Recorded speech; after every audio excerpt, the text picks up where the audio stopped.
Bonjour, on vous propose un nouveau thème d'auto-apprentissage traitant un sujet capital s'intégrant dans la formation pratique de tout clinicien et qui est intitulé les brûlures. Ce thème sera subdivisé en différents modules, dont le premier sera consacré à la prise en charge en urgence des brûlures.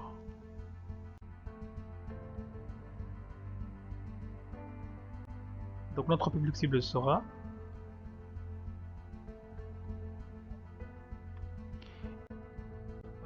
de secours. Vous serez à mesure d'expliquer les mécanismes de la cicatrisation chez le brûlé, de décrire les modalités de cicatrisation chez le brûlé, de planifier un protocole de cicatrisation chez un brûlé.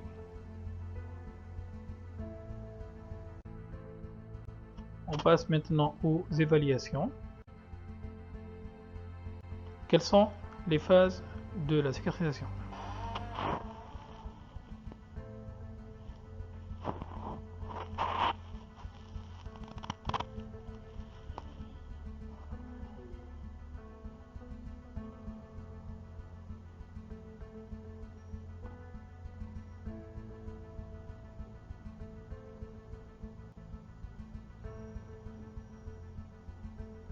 Les réponses justes sont B, C et D. L'avulsion et l'excision sont des techniques entrant dans le cadre de l'excision précoce.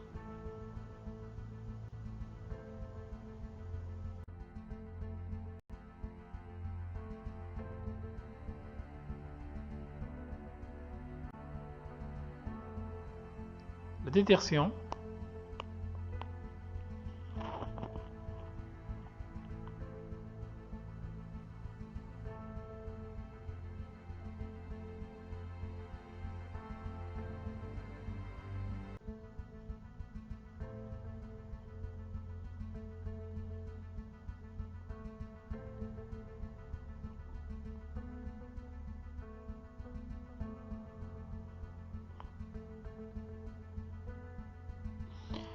Les réponses justes sont A, B, C et D. La détertion constitue la première phase de la cicatrisation. Le bourgeonnement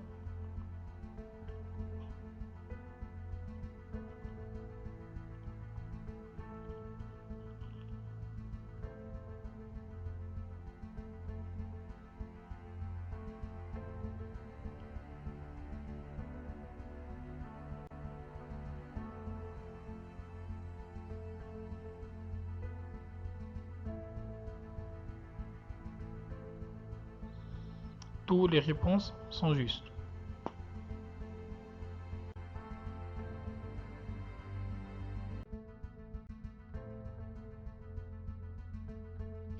Contrairement à une opinion très répandue, le brûlé n'est pas un blessé septique. Il peut le devenir et tous les moyens doivent être mis en œuvre pour le protéger. Il faut s'efforcer d'isoler le brûlé, de pratiquer une asepsie rigoureuse lors des soins et des pansements, et de lutter contre l'infection nosocomiale.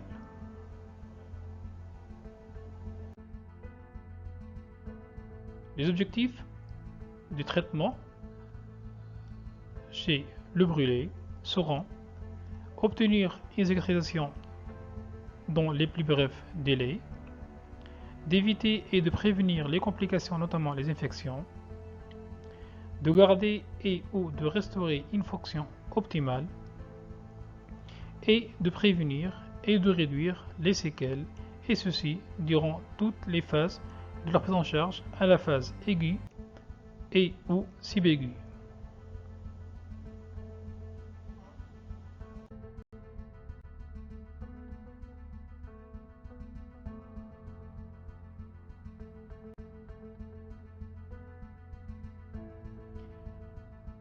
La cicatrisation cutanée passe par 3 phases, à savoir la phase numéro 1, c'est la phase de détertion, la phase numéro 2, c'est la phase de bourgeonnement, et La troisième phase, c'est la phase de l'épithélialisation. Pour la détertion,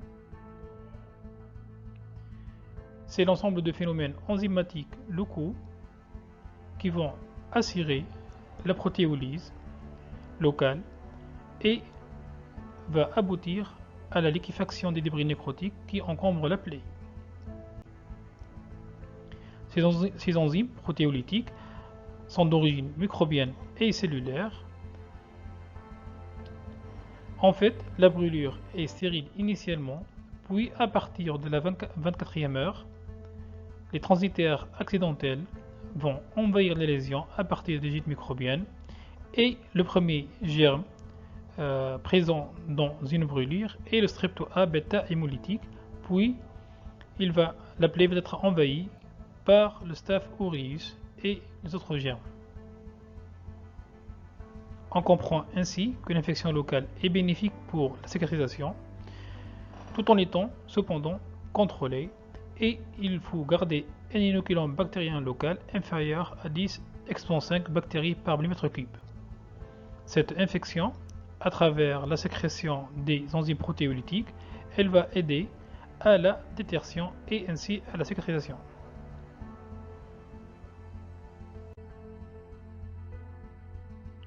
La détertion peut être accélérée en favorisant la protéolyse microbienne par des pansements gras occlusifs qu'on appelle pansements pro-inflammatoires et sous lesquels vont proliférer les germes.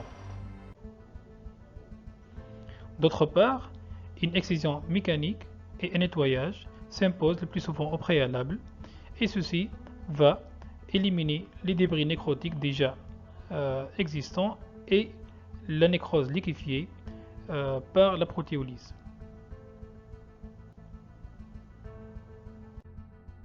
La phase numéro 2 est la phase de bourgeonnement.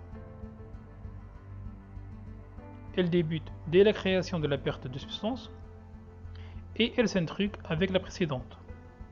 C'est-à-dire, on peut avoir des lésions en phase de bourgeonnement et d'autres lésions qui sont en phase de bourgeonnement. Cette phase se caractérise par des phénomènes vasculaires et cellulaires et elle va aboutir à la formation d'un tissu de granulation qui contient des myofibroblastes ayant un rôle dans la contraction de la plaie et des mastocytes habituellement présentes dans les zones inflammatoires. Donc la contraction de la plaie, assurée par les myofibroblastes, va entraîner la réduction de la surface de la perte de substance. Et lorsque cette perte de substance siège dans une zone articulaire, ils vont entraîner la limitation de la mobilité articulaire. On comprend ainsi la nécessité d'immobiliser les patients brûlés dans une position de fonction. La troisième phase, qui est la phase de l'épithélialisation, elle commence quand le tissu de granulation a comblé la plaie. Elle est le fait de l'immigration des cellules épidermiques situées en bordure de la perte de substance et qui seront guidées par les mélanocytes et engluées par de l'actomyosine qui paraît être l'élément essentiel du mouvement. Le tissu de granulation doit être sain, non infecté, bien vascularisé et régulier.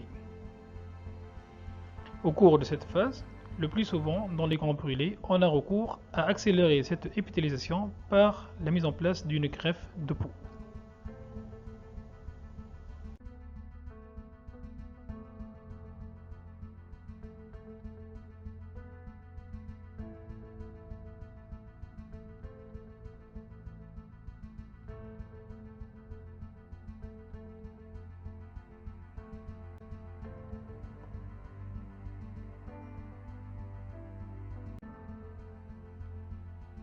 Deux grandes techniques de cicatrisation chez le brûlé ont été décrites.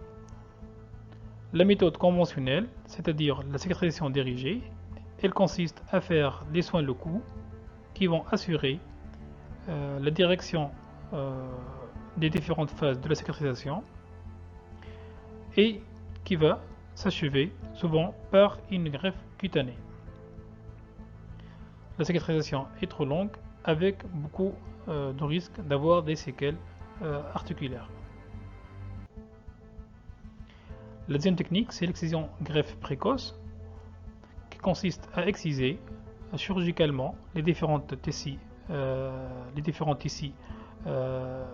nécrotiques et de faire une couverture le plus souvent immédiate, mais parfois différée de quelques jours si on a un doute sur la qualité du sous-sol. Par cette technique, on a une cicatrisation plus rapide avec un risque moindre de séquelles. On va commencer par décrire la cicatrisation dirigée. Donc ce choix permet d'attendre pour établir un diagnostic lésionnel plus précis, surtout dans les cas où les brûlures sont intermédiaires, en mosaïque, profonde et superficielle par zone. Et ici, il faut attendre, il ne faut pas faire d'excision greffe précoce et attendre la délimitation des lésions. Elle va donner aussi aux blessés les possibilités d'améliorer son état général, surtout dans les brûlures graves où la réanimation médicale prime sur la chirurgie. Et il va offrir au thérapeute le moment idéal de l'intervention.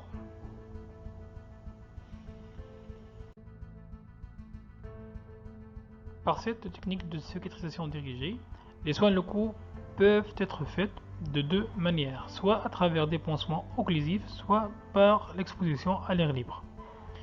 Pour les pansements, elles sont beaucoup plus utilisées et ils permettent d'appliquer les topiques antibactériens et de contrôler et de limiter la prolifération des germes.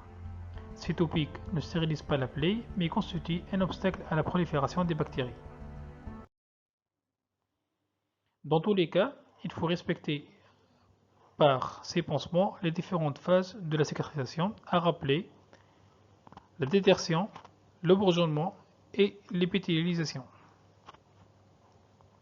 Parmi les topiques les plus souvent utilisés, on va décrire les dérivés de la silver-sulfadiazine, le fameux flamazine.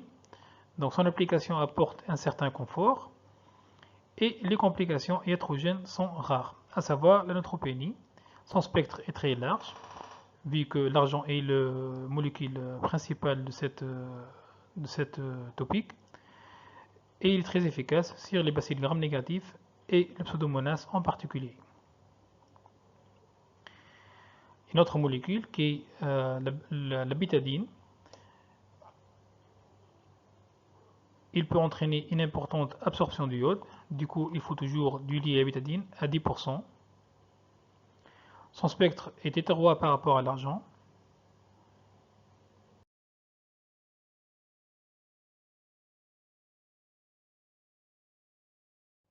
Les soins locaux vont suivre un rythme. Ils vont se faire sous anesthésie générale. Le rythme dépend de l'état local et de l'étendue des lésions. Souvent, on applique un pansement un jour sur deux. Ce délai peut être raccourci, donc c'est-à-dire qu'on peut faire un pansement tous les jours s'il y a un grand risque infectieux, ou peut-être espacé si la lésion est propre et stérile et on est en instance d'une greffe de peau, c'est-à-dire on peut faire un pansement 2 fois par semaine. Ces pansements vont assurer la surveillance de l'état local et l'évolution des lésions. Ils vont aussi assurer l'élimination des fragments des tissus nécrotiques dont la présence favorise l'application microbienne, et elle va permettre de renouveler l'application des topiques.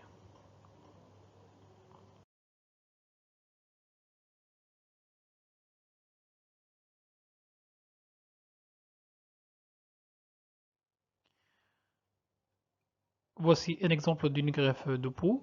Donc, il s'agit d'une greffe dermo-épidermique mince prélevée au dermatome électrique. On voit aussi qu'on peut prélever au niveau de la cuisse, au niveau de la face antéro-externe de la cuisse, et on peut prélever à partir du cuir chevelu et ceci surtout chez l'enfant.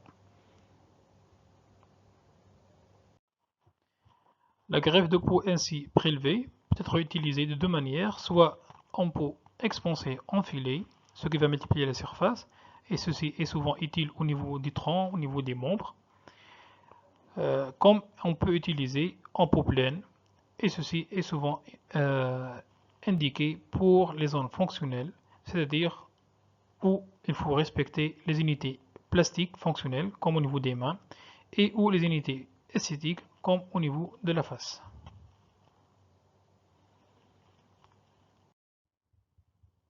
Voici un exemple. Donc, une brûlure de troisième degré très étendue au niveau de l'émitron du cou et de la tête. Donc, le patient a été greffé et, comme vous voyez, le résultat après 3 semaines de greffe.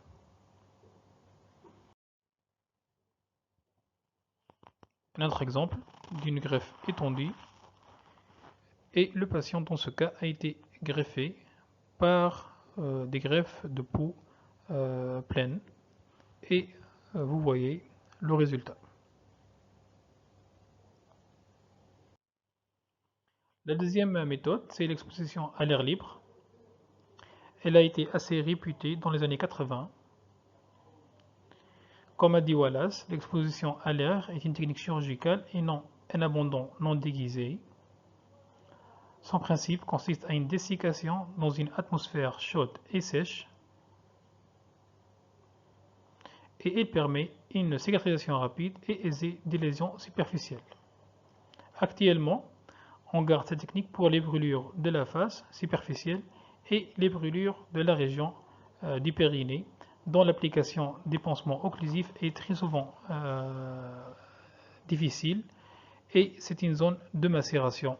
Donc il faut exposer à l'air libre pour faciliter les soins et la cicatrisation. Cependant,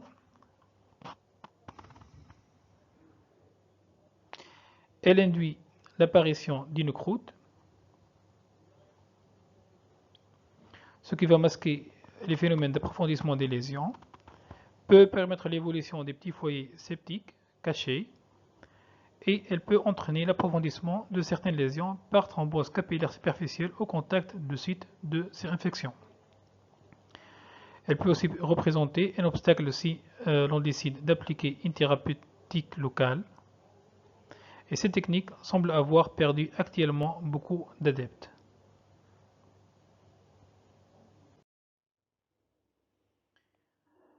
Maintenant, on va décrire la technique de l'excision greffe précoce. Cette technique va faciliter la réanimation en diminuant les pertes exudatives et en éliminant les tissus nécrotiques générateurs de substances toxiques. Elle va apporter rapidement une protection antibactérienne, c'est-à-dire la couverture cutanée va constituer une barrière à l'invasion microbienne. Elle va offrir aussi des résultats fonctionnels meilleurs en limitant l'intervention du tissu conjonctif et en accélérant la cicatrisation et ainsi la rééducation. Et elle va raccourcir la durée de l'hospitalisation et le risque infectieux.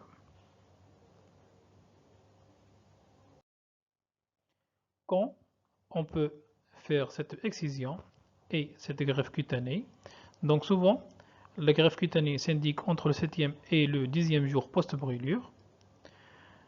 À noter que si l'excision a été pratiquée au cours des premières 48 heures, on parle ici d'une excision greffe immédiate.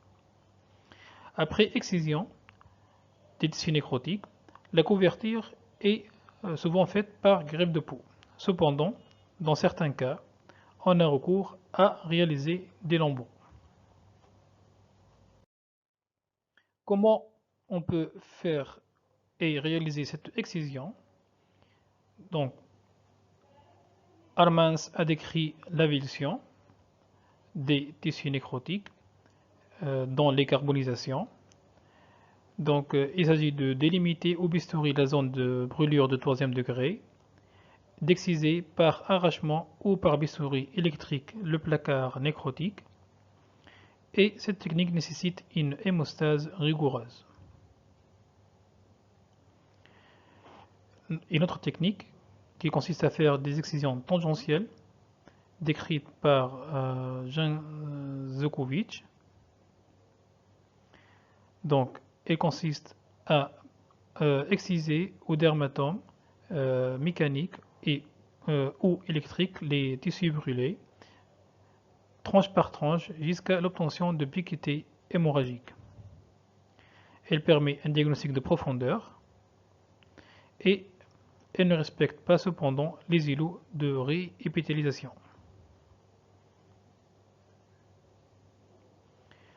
L'hydrodissection, c'est une technique nouvelle qui consiste à exciser les différents tissus nécrotiques par pression d'eau.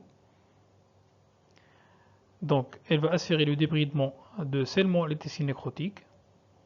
Elle respecte les îlots de réépithélisation, ce qui va favoriser ultérieurement l'épithélisation centrifuge. Et elle va donner une cicatrisation plus rapide et avec un meilleur résultat esthétique. Voici un exemple d'une excision tangentielle au dermatome mécanique.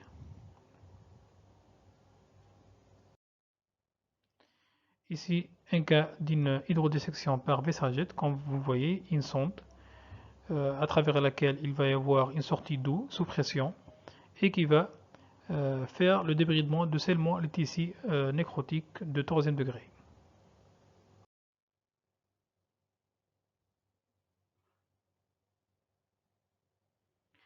Voici un cas d'hydrodissection.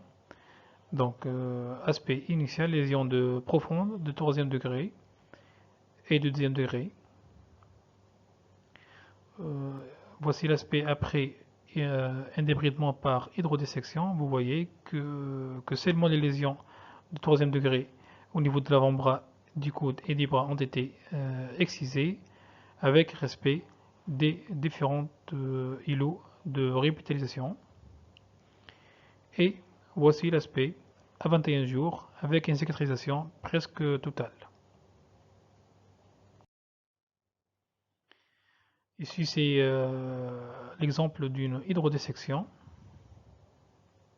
Donc, excision en monobloc ou au bistouri électrique. Comme vous voyez, on arrive jusqu'au tissu sous-cutané, c'est-à-dire jusqu'au hypoderme et aux aponevroses. Ici, c'est le cas d'une brûlure de 3e degré étendue circulaire au niveau des deux membres inférieurs qui a nécessité la réalisation des incisions de décharge au niveau des deux membres. Le patient a bénéficié d'une excision dans un deuxième temps après délimitation de la nécrose. Et vous voyez qu'au bout de 15 jours, on a obtenu un bon bourgeon qui est prêt pour être greffé.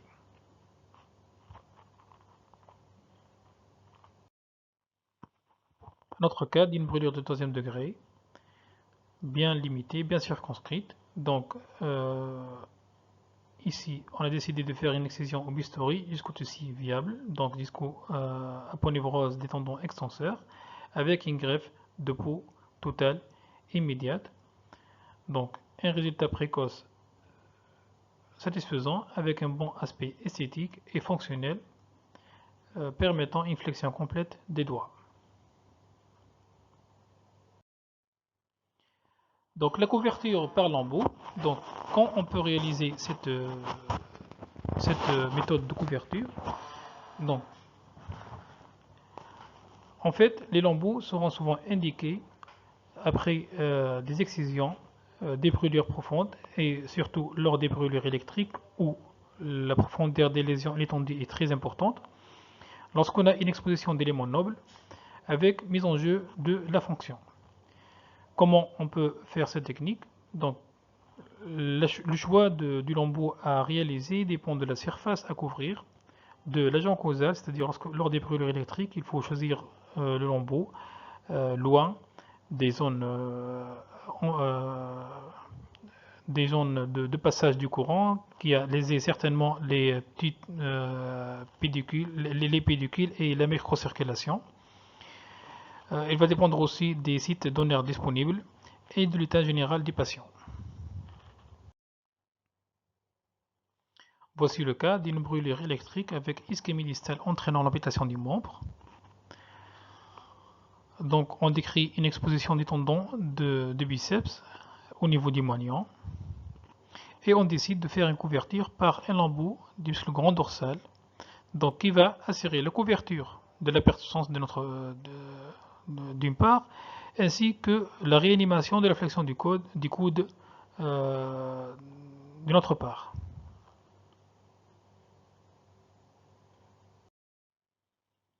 Un deuxième cas d'une brûlure électrique avec une perte de substance cutanée au niveau du poignet, exposition tendineuse et nerveuse. Donc, la décision a été de faire des excisions des différents tissus nécrotiques et de faire une couverture par un lambeau à distance, donc qui est le lambeau inguinal de McGregor. Et vous voyez le résultat après sevrage. Cette décision a été prise afin de constituer un tissu cutané de bonne qualité qui peut être secondairement un bon lit pour faire une greffe nerveuse ou une greffe tendineuse. Ici, c'est le cas d'une brûlure thermique appuyée de 3e degré, donc par une autoclave chez une infirmière du bloc opératoire. Après excision de la nécrose, donc on note une mise à nu des différents éléments ostéo-articulaires des 4 doigts. Et la décision a été de faire un lambeau abdominal de Colson. Et vous voyez l'aspect après résultat, après sevrage. Voici un autre cas d'une brûlure électrique avec un point de sortie au niveau de la cheville et du pied droite. Après excision, on note une exposition de l'articulation tibio-astragalienne et d'où l'indication était de faire une immobilisation par un fixateur externe type Hoffman et une couverture par un lambeau sural.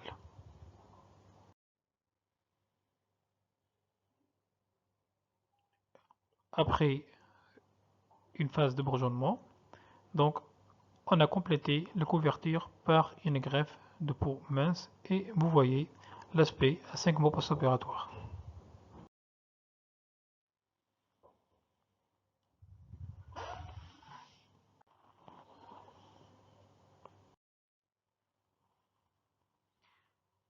Pour récapituler, donc devant une brûlure au stade aigu, on peut décrire soit des brûlures superficielles pour lesquelles il faut faire des soins locaux et on va obtenir une cicatrisation rapide, le plus souvent ad intégrant. Pour les brûlures intermédiaires, c'est-à-dire deuxième degré profond et ou superficiel, on opte vers une cicatrisation dirigée. Ceci va donner soit une cicatrisation rapide des lésions, soit la cicatrisation est insuffisante et dans ce cas, on va compléter par une greffe de peau. Pour les brûlures profondes,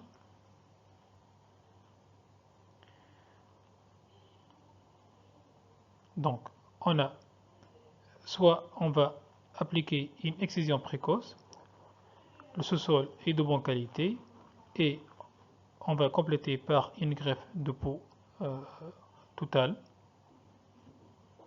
soit on a une exposition d'éléments nobles et dans ce cas, on va faire la couverture par des lambeaux.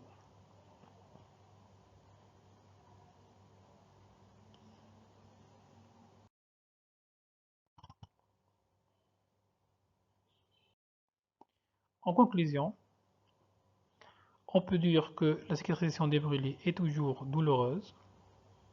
Elle est source d'handicap temporaire ou définitif sur le plan fonctionnel et ou esthétique. Plus la phase de détertion est courte, plus on aura moins de séquelles. L'excision greffe précoce est une technique qui peut court-circuiter les différentes complications par l'obtention d'une cicatrisation rapide avec le moindre séquelles.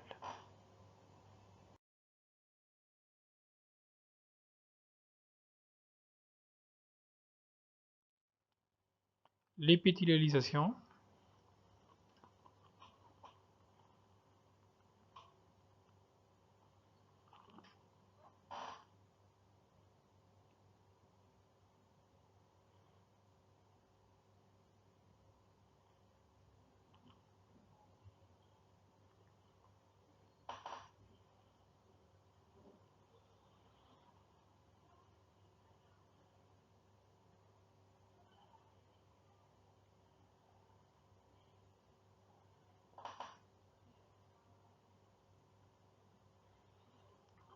Toutes les réponses sont justes. La méthode conventionnelle consiste à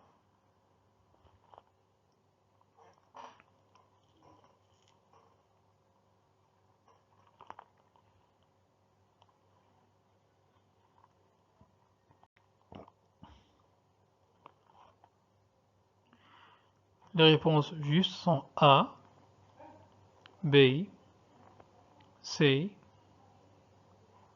et E.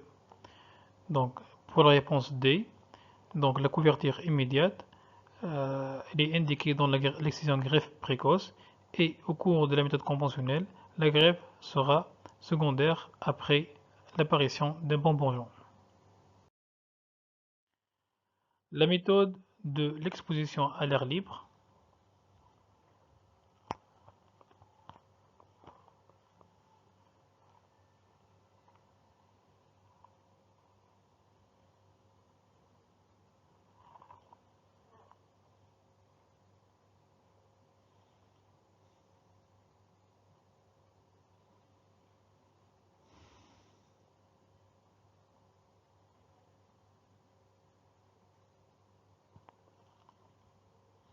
Les réponses justes sont A, B, C, D. Pour la réponse E, donc cette technique est délaissée et garde ses indications pour les brûlures superficielles au niveau de la face et ou des périnées.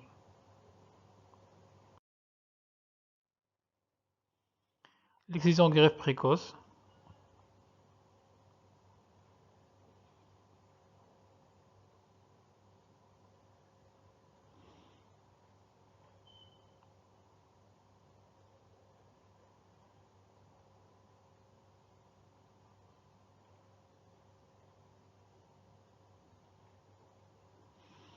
Les réponses justes sont A, B,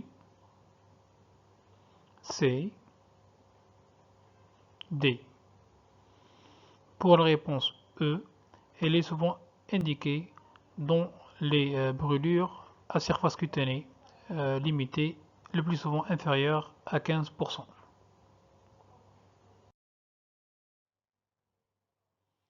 La couverture par lambeau est indiquée.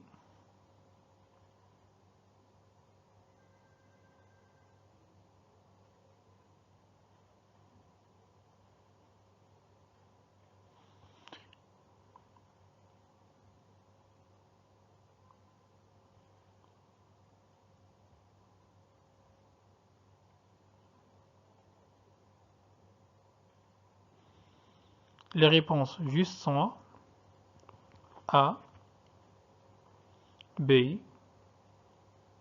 C et E. Donc,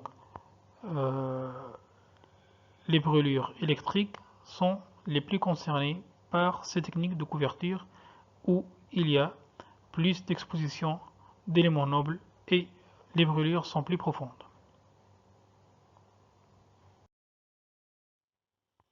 On arrive ainsi à la fin de ce cours et je vous remercie pour votre attention.